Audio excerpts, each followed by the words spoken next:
Од повеќе делови на Битола деновиве повторно беше видлив облак прашина од одлагалиштето за пепел во рек Битола.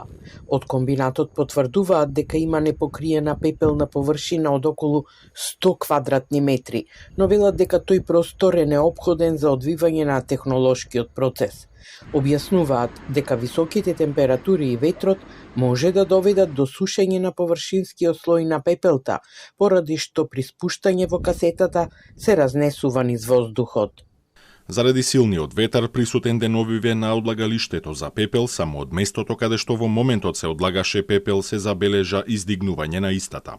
Веднаш е запрено со одлагањето и се пристапи кон дополнително покривање со земја на одложената пепел. Комбинатот врши мерење на штетните честички преку мерни станици поставени во 3 околни села, оддалечени неколку километри, но на самото одлагалиште за пепел нема мерна станица. Последното вонредно мерење таму е извршено во април лани од надворешна лабораторија. И според РЕК не било утврдено загадување.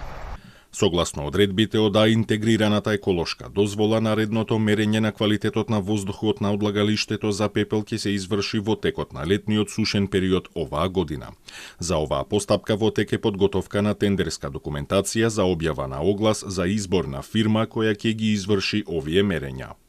Рек Битола, најголемиот производител на струја од јаглен во земјава, со години е предмет на критики поради загадувањето и начинот на одлагање на пепелта.